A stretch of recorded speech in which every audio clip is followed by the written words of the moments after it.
Education point coaching classes में स्वागत है आप सभी बच्चों का। बच्चे, आज हम करेंगे कक्षा 6 की हिंदी की कार्यपत्रक 24।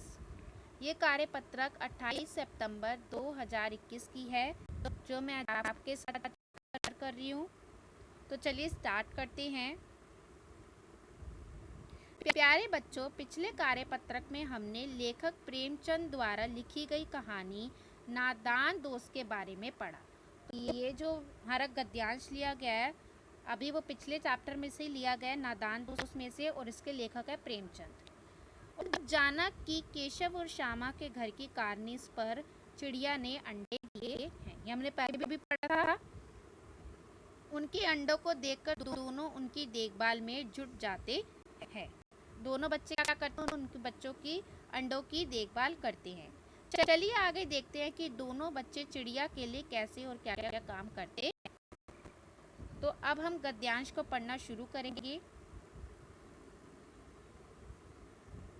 ये बच्चे कार्निस है जिस पर चिड़िया ने अंडे दिए हैं, इसको कार्निस कहते हैं। श्यामा दोनों हाथों से स्टूल पकड़े हुए थी। स्टूल चारों टांगे बराबर ना होने के कारण जिस तरफ ज़्यादा दबाव पड़ता था जरा सा हिल जाता था। तो बच्चे, श्यामा ने अपने दोनों हाथों से, जो केशव की बहन थी श्यामा, दोनों हाथों से उसने स्टूल को पकड़ रखा था, बट स्टूल के जो चारों पैर थे वो बराबर नहीं थे, इसलिए वो बैलेंस नहीं हो रहा था। तो जहाँ भी ज़्यादा वेट पड़ता था वो उस तरफ हिल जाता था। उस वक्त केशव को कितनी तकलीफ उठानी पड़ती थी ये उसी का दिल जानता था। दोनों हाथों में से कार्निस पकड़ लेता और श्यामा को दली आवाज से डांटता, अच्छी तरह पकड़ वरना उतरकर बहुत मारूंगा।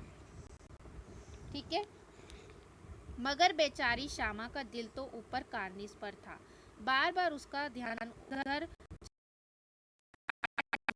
हाथ ढीले पड़ जाते थे। यानी कि श्यामा भी अंडे देखना चाहती थी। उसने अच्छे से स्टूल को पकड़कर नहीं रखा था क्योंकि उसका ध्यान भी अंडे की तरफ ही था। केशव ने ज्यों ही कार्निस पर हाथ रखा दोनों चिड़िया उड़ गई। ज्यों ही मतलब जैसे ही केशव ने अंडों पर हाथ रखा, कार्निस पर हाथ रखा, तो दोनों चिड़िया डर के मारे उड़ गई। केशव ने देखा कार्निस पर थोड़े तिनके बिछे हुए हैं और उन पर 3 अंडे पड़े थे। उड़ गई और कार्निस पर थोड़े से दाने पड़े थे, तिनके पड़े थे और उस पर 3 अंडे रखे हुए थे। जैसे घोंसले उसने पेड़ों पर देखे थे वैसा कोई घोंसला नहीं है। तो उसने जो इमेजिन किया था कि पेड़ पर जैसे घोंसले बने होते, लेकिन असली में कार्निस पर वैसा कोई घोंसला नहीं था। श्यामा ने नीचे से पूछा, के बच्चे हैं भैया? मतलब कि कितने बच्चे हैं भैया? श्यामा ने नीचे से ही अपने भाई केशव से पूछा। केशव ने कहा, 3 अंडे हैं, अभी बच्चे नहीं निकले। श्यामा, जरा हमें दिखा दो भैया कितने बड़े हैं। केशव, दिखा दूंगा, पहले जरा चीथड़े ले आ, नीचे बिछा दूं, बेचारे अंडे तिनकों पर पड़े हैं। तो ये था बच्चे गद्यांश। इसमें श्यामा और केशव की बातचीत हो रही थी।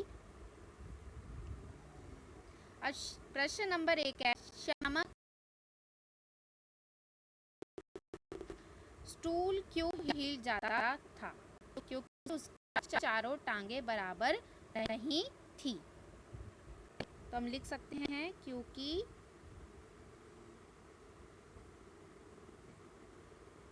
स्टूल की चारों टांगे बराबर नहीं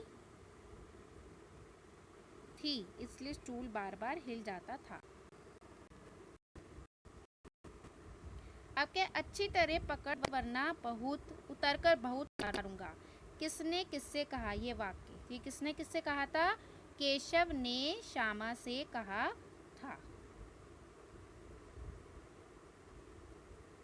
केशव ने श्यामा से कहा।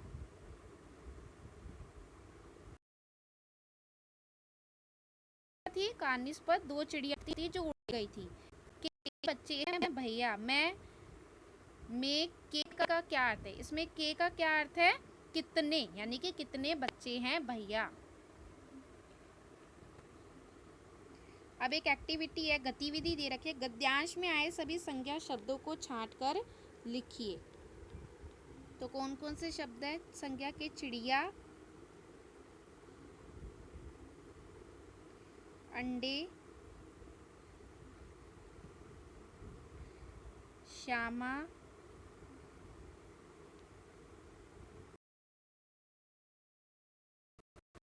स्टूल,